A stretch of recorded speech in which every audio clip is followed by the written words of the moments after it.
Good morning, everybody. This is Tashika Lawson, and I'm with the Historic Westside Revitalization. Today is Saturday, October the 23rd, and it is now 10:03. We are actually going to be talking to you today about grants with the City of Las Vegas. So this is something that we wanted to make sure everybody was aware of. Earlier this week, we actually had announcements coming out of the city talking about some workshops that they're going to be holding for grants and opportunities available for nonprofits. So these are going to be things like the Cdbg, which is a Community Development Block Grant, along with 3 other grants that are going to be available. So these are actually grants that have a window that you can apply between October 18th and November the 18th being the deadline. They are actually the City of Las Vegas is actually going to be holding a workshop this week. It's going to be held on Thursday. One is going to be from 9 a.m. to 11 a.m. The other one is going to be from 1 a.m. to 3 p.m. Please tell the City of Las Vegas if you decide that you want to attend this, that you got the information from our website or from our broadcast. At least that way they'll know if their outreach is coming from them when it comes to reaching people, or if it's actually coming from third parties such as ourselves, making sure that our fellow community members know what's actually going on in our city.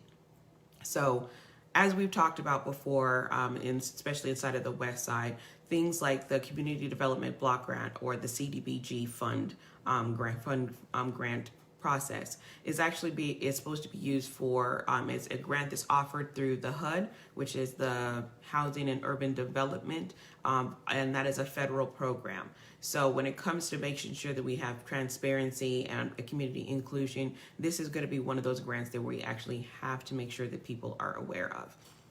So if you've seen us talk over the last of the year, you would have seen that we had a protest regarding the demolishment of the Greater New Jerusalem building that was on Madison and it is on Jefferson, Madison, and D Street.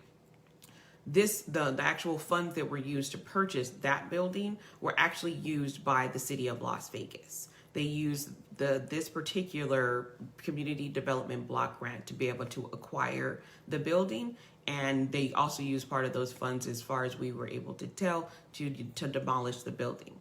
They may have also pulled from general funds, but from what we can see, this is the type of stuff that we want to make sure that people are aware of, because the crazy thing is the City of Las Vegas isn't the only person who's an organization that's actually able to use the Community Development Block Grant. This is actually offered to nonprofits as well. It's actually one of the entitlement that the city and government entities get. So there's a huge pool of money that is going to be issued at the federal level, and then each municipality, that means each state, each city, each county, is actually given a certain percentage of money based on like calculations. These are things that we don't know what the actual calculations themselves are, but we know that the City of Las Vegas at the last award period got about $5 million. Why is this important to you? Because if you are a nonprofit organization and you are going after certain things for the actual grant process, so if you're looking to actually improve infrastructure when it comes to like pipes and stuff like that, we've actually seen another city request millions of dollars or access millions of dollars to be able to retrofit actual existing infrastructure. You can also use it to both purchase land that's currently not in use, and then to repurpose those facilities as well. So if you are a nonprofit and you're looking at something, say, like that Childhood Development Center that is off of Owens, it's been closed for a while. From what I was actually told by the owner of that property, they said that for anyone who wants to purchase it, that it's going to be like $1.5 million plus an additional $200,000 to actually go in and actually create new to replace all of the pipe and electrical that was thrown out. That would actually be a perfect project to be able to approach for like the Cdbg funding, because of the fact that it actually is a way for us to be able to address needs within the community and actually be able to match federal dollars with community needs. So if you are interested in that, please, you can do that as well. You also are able to access that if you actually have certain community initiatives. So I really recommend that anybody who's interested come down to the workshop that's happening on Thursday, or just do your research on things like the Community Development Block Grant, because there's a lot of things that you could actually use. From what we've seen over the last couple of years, I believe it's like the last 12 years, our city of Las Vegas has received, I believe, $92 million out of this over the last 12 years to be able to actually put towards things like retrofitting, like acquisition of existing properties, to be able to bring housing for youth, to be able to bring housing for veterans and stuff like that. So it's almost an unlimited amount of stuff that you can do as long as you actually have a community focus, and it's for going after housing, it's going after just, actual redevelopment, because from what we can see that, again, this is a redevelopment grant. You can also use this grant for things like down payments on new homes. So if we're seeing, as we see, we have a lot of things that are happening that are going to be around the city. So so previously we had access to the home grant, it's a home grant, and you could use some part of that money to be able to go after people who are first-time home buyers, especially in this climate where the median price of a home is like $350,000. Seeing as how we don't actually have a match for the increase of minimum wage in this town to be able to keep pace with the simple increase of rents and new mortgages that are going to be the standard, this is also going to be one of those ways that we could probably try to bridge the gap. That is going to be, again, this is going to be a project that's being held on Thursday at 4 p.m. And this is Thursday the 4th of November. And this is going to be 9 a.m. to 11 a.m. And then a second one is going to be held from 1 p.m. to 3 p.m. So if you are interested, make sure that you reach out to Vanessa Velasquez. And she is with the city of Las Vegas. So she's going to be actually hosting this workshop. If you are interested in making sure that you are able to attend, you know what's going on. But in the meantime, make sure that you get everything buttoned up inside of your organizations. So make sure that you have your financials in the places that they need to be. Make sure that you have all of the support on your teams that you're going to need, because being able to prove capacity, and that means being able to prove that you can do the work that you're applying for the money for, it's going to be important. From what we see, we see things like the Catholic Charities, Salvation Army going after this money. And don't think that just because they're incumbents, they're people who, they're national brands, that they're the only people who are getting them. There are also small organizations that can go after this and get it as well. But one of the biggest things that you need to know is the capacity.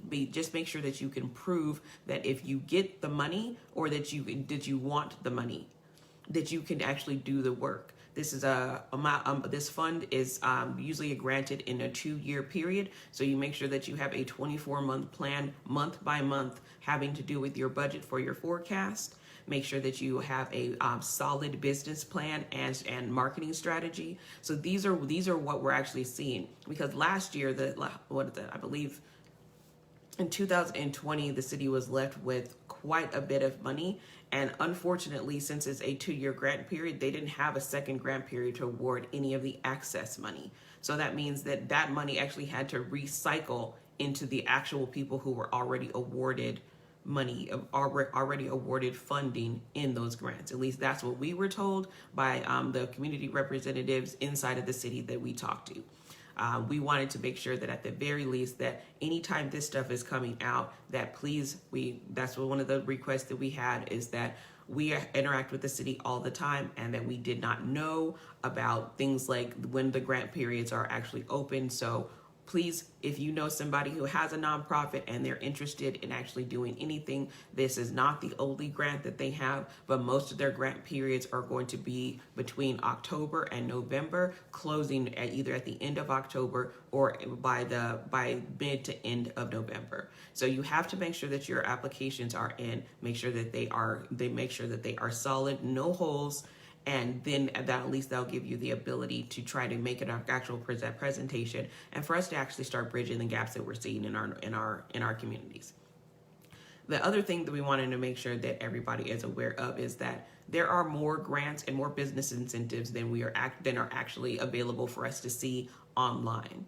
So like from what we were told when we were attending the SNCC meeting, it is about 8% of actual like the fund that's inside of the redevelopment agency is actually supposed to be reallocated inside of the opportunity zone.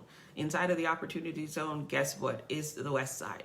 So that means that if you would like to actually redevelop your property and you'd like to actually see things done, this is part of where we're supposed to be going after things. So it's important that if we have to get something that's something, it's not simple, but is simple, something as simple as an actual study to be done on the area so that we can find out the things that are actually going to be working and the things that are not. Please, again, reach out to your senator, reach out to your assembly people, reach out to your congressperson and your mayor, your congressperson, your mayor, and your council person. Make sure that they're aware that you would like an actual study. We need traffic studies done throughout the west side. We also need to be able to see actual best use for feasibility. From what I can see, these things cost like $25,000 to $50,000 to get done. So if you are a person who would like to get things done, try to see if there's a way that we can work with other organizations so that we can actually spread an actual feasibility study across a larger area or overlapping so that we can actually get the whole west side encompassed inside of an actual feasibility study. And then if we actually are able to do something like that, that is part of the proof that we need inside of our organizations or inside of the neighborhood. Because from what we can see, the last large scale major feasibility study that was done inside of the west side was done 5 years ago or 10 years ago, which means we see what happens. I believe that the Knight Stadium went up in like less than a year, maybe two. So we know that these are long processes when it comes to development.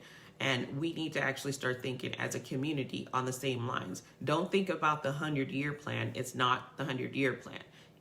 But the thing is, if we start thinking 100 years ahead, we'll actually start being on par with what we actually see happening everywhere else. So 100 plan, that has its own, like its own benefits and challenges. That is things that, we've seen. We've been talking to the city. We've been interacting with the community. We see that there's butts on either side. However, what we actually do need to think about between our city of Las Vegas and our community is we do need to start thinking 100 years in advance. So look at the actual the properties around you. Think of your friends who actually may be holding vacant land. Right now, this is the perfect time for us to actually come together as community and actually sit down and say, listen, the one thing that we are rich in is land. If you're looking around the town, looking around most of our town, they're building up on the outskirts. We only have little pieces of land here and there that are going to be throughout the city. Most of the larger pieces of land that most people don't even think about are going to be like quarries. We technically don't actually have a quarry inside of the west side. This is a place where we would be able to actually start sourcing a lot of our own material. Another thing, we do have to, if we're looking at this from that perspective, we do have to understand that unfortunately, other people are coming into the neighborhood. This is not something that we have seen happen. We're seeing it happen all over the country. So we're starting to see a lot of gentrification happening. But this is, again, one of these ways that we can actually start thinking ahead and start, hedging things off before they actually happen. So if you are a landowner and you would like to develop your land so that you can actually help to promote Black wealth, and you would like to help to promote Black and brown communities, please make sure that you're actually looking and actually contacting your Congress people, knowing your rights as a resident, as a landowner, and then make sure that you actually know the actual like laws and ordinances and for the codes and stuff that are around you. Because if we start looking at this from the perspective of what is my neighborhood going to look like in 100 years, what do I want to see my neighborhood look like in 100 years? What do I want in my neighborhood? What amenities do I want my grandkids and my great grandkids to be able to take advantage of? This is the time for us to be able to, actually look at this. This is actually probably the only time that we'll actually have so many eyes on our Black communities. So make sure that you're looking around. We have tons of money coming out through the American Rescue Plan, the ARP, and by the end of this month, we're told that most of the applications that are actually put in by the city, the state, and the county are actually going to be either reviewed and approved or reviewed and denied. So that gives us less than 8 days for us to be able to know what's going on and get all of the stuff that we need to get done buttoned up. We want to make sure that by the time these applications drop and they say that you're approved, you have your plan and you're ready to get rolling.